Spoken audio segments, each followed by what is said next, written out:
Hello everyone, welcome to the Redmen TV on an afternoon that saw Liverpool draw 2-2 with Sunderland to move within 5 points of Chelsea at the top of the table. Yeah, didn't see that coming, did you? You know why? Because it's all about spin. Now listen, Liverpool we were pretty poor today. All told, you know, Sunderland that side, we said in the build-up, there's not much analysis you can do prior to those games. You look at teams that are right down at the bottom, the ones that are in relegation battles, and you think they're teams that you should be beating, and you know, absolutely. And we had more than enough opportunities again to put that game to bed. We had the lead, and a combination in some instances of bad refereeing, and in others poor decision making, and just mental decision making at times with some of the Liverpool players has put us in a position where, you know, we've not taken 3 points, we've only taken the one, and absolute I don't say anger, but definite disappointment.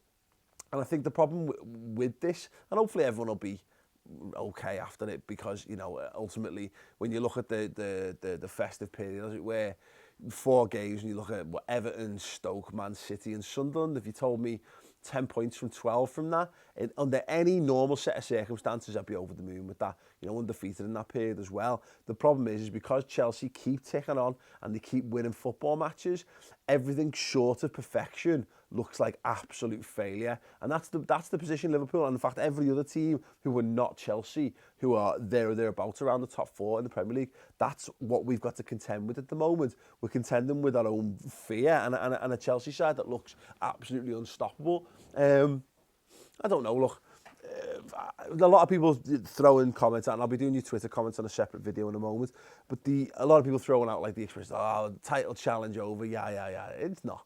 I'm sorry, it's not.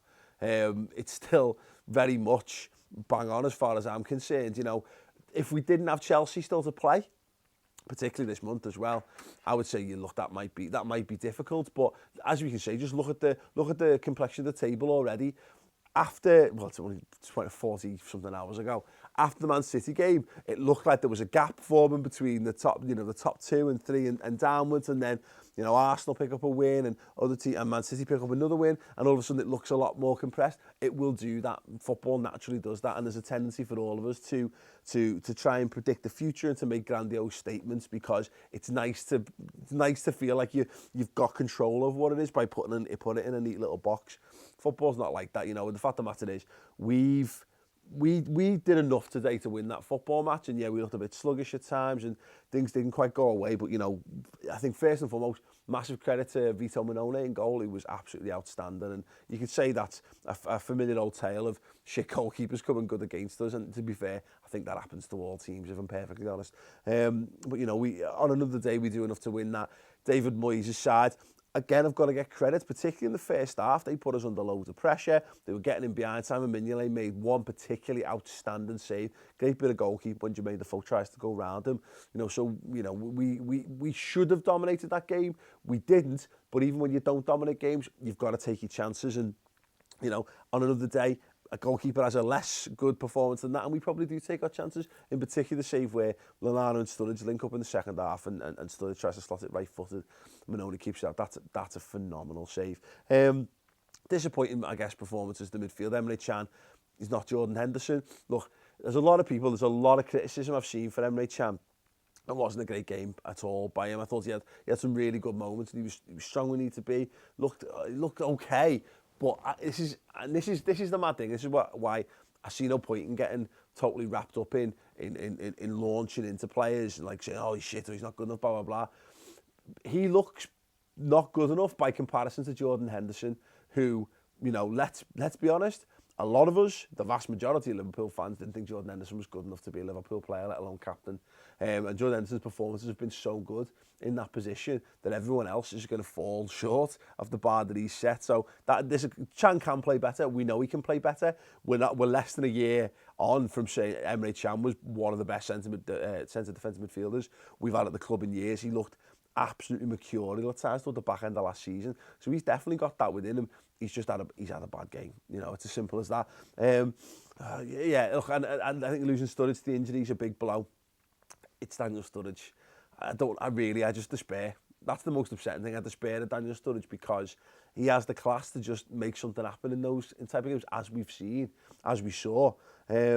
and losing him, particularly given once that goes to 2-2, we've just not got the personnel on the pitch there to make a difference. And people say we need squad depth. I think we maybe do. I think if Daniel Sturridge, particularly now, if he's going to be out for another couple of games, that's the end of Mane now until February potentially.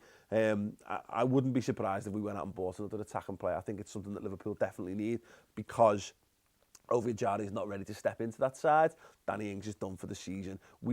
We've got too many players who play centre forward or the false nine or whatever. We've not got enough players, enough versatility in that, because Firmino's not at his best when he's not played central. And as you can see, we look so much better in the first half against Man City. Maybe we just blew ourselves out. Like I say, I'm disappointed, but I'm not angry. I'm not raging, and people will be, because people have an incredible inability to handle their emotions at times, particularly when Liverpool don't win games that we are expected to win. But, you know, like I say, we just have to pick ourselves up, dust ourselves down, and go and win the next game, and the game after that, and the game after that. And like I say, football's mad. Genuinely, don't be surprised if Spurs take 3 points off Chelsea, and all of a sudden, like I said at the top of the show, we are 5 points behind Chelsea, because we'll have earned our way to 5 points behind Chelsea. Try not to be too disappointed, and try to enjoy the rest of your life to the best of your ability, and look forward to the FA Cup, the magic of the cup and all that shite. And then, of course, more brilliance from Liverpool Football Club from here until the rest of the season, because we're a great side with some great players, and we'll have much better days than today between now and May. Anyway, thanks very much for sticking with me through this video. If you're dead angry, go and punch something, not me. Go and punch a wall, have a wank, do whatever it takes. Just be okay. Subscribe to redmentv.com, watch the Final Word shows, watch more great content, and again, be happier human beings.